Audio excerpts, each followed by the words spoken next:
Hi guys, मैं नीरज कुमार और आप देख रहे हैं नीरज क्लासेस यूट्यूब चैनल। आज मैं आप लोग को बताने जा रहा हूं कि एनसीईआरटी एक्सरसाइज 2.1 यानी इन्वर्स ट्राइगोनोमेट्री फंक्शन का क्वेश्चन को कैसे आसानी से सोल्व कर सकते हैं। देखिए, हम स्टेप बाय स्टेप सारा क्वेश्चन को सोल्व करेंगे। अभी एनसीईआरटी का ये सॉल्यूशन हो गया। देखिए, पहला क्वेश्चन कहता है कि ध्यान दीजिएगा, अपने बुक में देखिएगा कि find the principal value of the following. लिखा हुआ है find the principal value of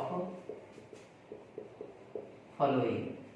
यानी कहने का मतलब है कि प्रिंसिपल वैल्यू ऑफ फॉलोइंग, जितना भी वैल्यू आपका निकलेगा, हमने बताया था सबका रेंज पिछले क्लास में आप लोगों को बता दिया गया था कि साइन इनवर्स एक्स का, साइन इनवर्स कॉस का, sine inverse tan, sine inverse cot, sine inverse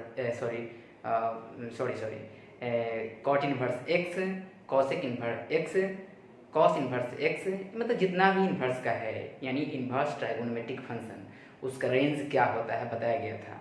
तो आज हम वही बताने जा रहे थे। देखिए, अगर ऐसा क्वेश्चन रहता है, पहला क्वेश्चन है आपका साइन इनवर्स -1/2, कैसे इसको सोल्व करेंगे। अब देखने वाली बात यह है कि हम लोग जानते हैं कि साइन इनवर्स माइनस एक्स का वैल्यू होता है माइनस साइन इनवर्स एक्स, यही पढ़े हम लोग। तो सारा फार्मूला का हम लोग यहाँ पर यूज करेंगे। देखिएगा, तो इसको लिखेंगे minus sine inverse 1/2।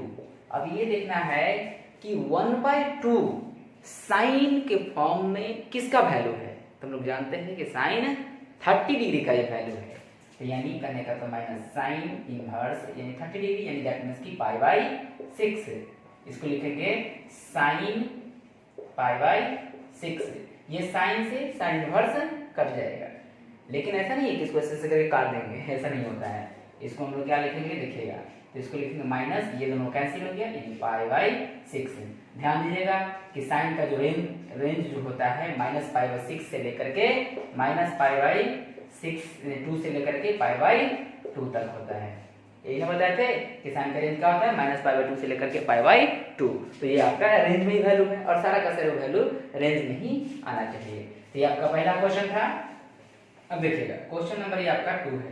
Question number 2 क्या कहता है कि cos इनवर्स √3/2। तो cos इनवर्स √3/2 कैसे बनेगा।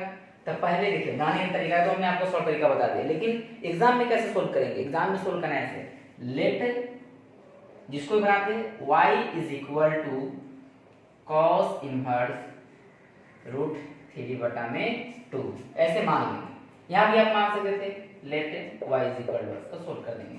उसका इसको लिखेंगे cos इनवर्स √3/2 cos के फॉर्म में किसका वैल्यू, तो cos 30 डिग्री, यानी लिखेंगे cos π/6, यानी लिखेंगे cos π/6। इससे ये कैंसिल हो जाएगा, तो क्या आ जाएगा आपका π/6 आंसर। ठीक है। अब देखिए, ये क्वेश्चन नंबर 2 था। ये आपका क्वेश्चन नंबर 3 देखिएगा।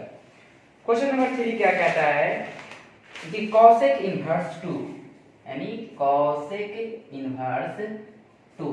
cosec इनवर्स 2 कैसे बनाएंगे, ध्यान दीजिएगा। इसको भी उसी प्रकार लिखेंगे, लेट y =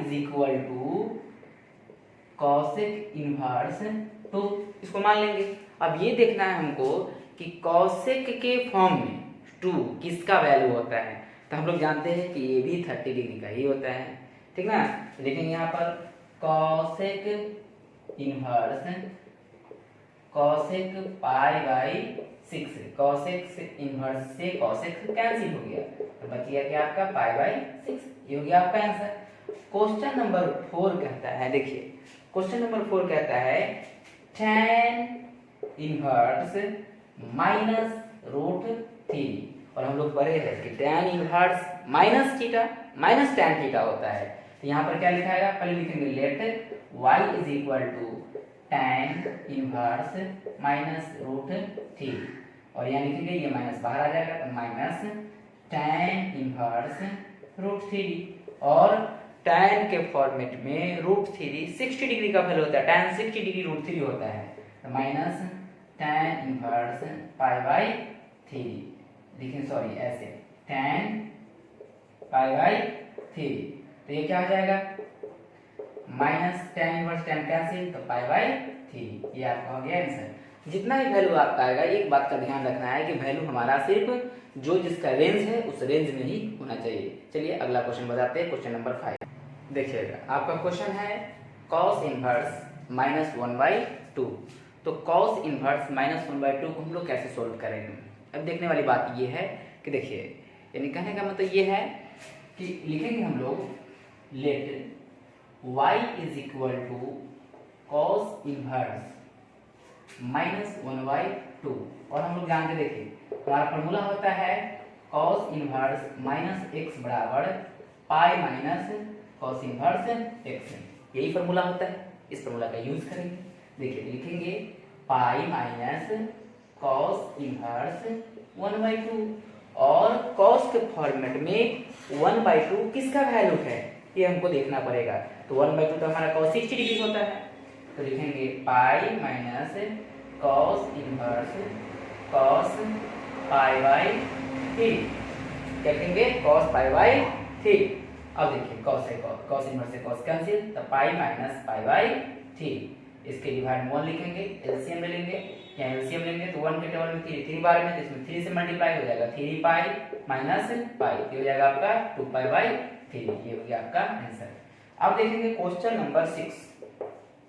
क्वेश्चन नंबर 6 क्या कहता है कि tan inverse minus 1, tan inverse minus 1, तो लिखेंगे let y is equal to tan inverse minus 1 और जानते हैं इसका फॉर्मूला होता है tan inverse minus x is equal to minus tan inverse x।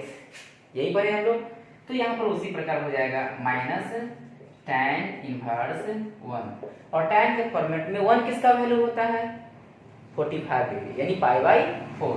लिखेंगे हम लोग, सॉरी दिख नहीं रहा है, इधर लिखते हैं, यहाँ लिखिए, इसको लिखेंगे minus tan inverse tan pi by 4, ठीक ना। ये करेंगे, ये हो गया आपका minus tan inverse tan pi by 4 हो जाएगा। तो इसको आगे सोल्व करके देखिए, फिर जाएगा minus tan inverse tan cancel, तो जाएगा पाई बाई 4 आंसर। क्वेश्चन नंबर 7 देखिएगा। क्वेश्चन नंबर 7 क्या कहता है सेक इनवर्स 2/√3, यानी सेक इनवर्स 2/√3। लिखेंगे let y is equal to sec inverse 2/√3। अब उसी प्रकार सेक के फॉर्मेट में 2/√3 किसका वैल्यू होता है हम लोग जानते हैं कि ये होता है हमारा 30 डिग्री, यानी सेक 30 डिग्री का वैल्यू होता है आपका हाँ पाई बाई 6, हाँ 30 डिग्री होता है, ठीक ना। तो लिखेंगे हम लोग sec inverse sec pi by 6, क्या लिखेंगे पाई बाई 6, 6 से कैंसिल, तो पाई बाई 6 आपका हो गया आंसर। तो यहाँ पे देखा क्वेश्चन नंबर 7 था। अब आपको बताते हैं क्वेश्चन नंबर 8, ध्यान दीजिएगा। देखिए क्वेश्चन नंबर 8 है कॉट इनवर्स √3। लिखेंगे let y is equal to cot inverse √3 और देखना है कि √3 किसका वैल्यू, कॉट के फॉर्मेट में √3 होता है कॉट 30 डिग्री का, यानी कॉट पाई बाई 6, ठीक ना। ये कॉट से कॉट कैंसिल, ये हो गया आपका पाई बाई 6। बहुत इजी है। क्वेश्चन नंबर 9 क्या कहता है देखिएगा, ध्यान दीजिएगा। क्वेश्चन नंबर 9 कहता है cos इनवर्स माइनस 1/√2। लेकिन let y is equal to same procedure cos inverse minus 1/√2। हमें बताया था कि cos माइनस थीटा का होता है पाई माइनस cos इनवर्स 1/√2। तो ये पाई cos इनवर्स में 1/√2 किसका वैल्यू होता है 1/√2 जो होता है वो आपका पाई बाई 4 का वैल्यू होता है। लिखेंगे cos inverse cos pi by 4, यानी पाई माइनस पाई बाई 4, ठीक ना। इसका एलसीएम लेंगे, ये 4 हो जाएगा, 4 pi minus pi is equal to 3 pi by 4। ये हो गया आपका आंसर। क्वेश्चन नंबर 10 देखिएगा। क्वेश्चन नंबर 10 आपका कहता है कि cosec inverse minus √2, cosec inverse minus √2। लिखेंगे let y is equal to cosec inverse minus root 2। तो यहाँ आ जाएगा आपका माइनस, यानी जानते हैं cosec minus theta minus cosec theta होता है, यानी हो जाएगा आपका माइनस कॉसेक इनवर्स रूट 2। अब ये देखना है कि कॉसेक के फॉर्म में रूट 2 किसका वैल्यू है, तो ये भी आपका पाई बाई 4 का है। तो लिखेंगे कॉसेक पाई बाई 4, ठीक ना, कॉसेक से कॉसेक कैंसिल तो माइनस पाई बाई 4। यानी पाई बाई कैसे बदलते हैं, ये बात ध्यान देने वाली बात है कि 1 पाई इज इक्वल टू होता है 180 डिग्री, यानी 45। तो 180 में 4 से डिवाइड करेंगे तो ना 45 डिग्री आएगा, यानी कहने का मतलब 180 की जगह पर पाई हो जाएगा, ये हो जाएगा पाई बाई 4। समझ आएगा नहीं, यानी हम लोग पता है को लिखते हैं पाई बाई 4। ये सब आपको हमेशा रिमाइंडर करके रखेंगे। ये क्वेश्चन नंबर 10 हो गया। अब आपको हम क्वेश्चन नंबर 11 से नेक्स्ट वीडियो में बताएंगे। Thank you for my watching video. तो आपसे आशा है कि वीडियो आपको काफ़ी पसंद आया होगा, और आपसे एक रिक्वेस्ट है कि इसको लाइक करें, सब्सक्राइब करें और शेयर करें और बेल घंटी को बजा दें, जिससे कोई भी हम नया वीडियो बनाते हैं तो आपके पास जल्द से जल्द पहुंचेगा और हमारा नया से नया तरकीब आपके पास जल्द से जल्द पहुंचने के काम करेंगे। इसलिए धन्यवाद।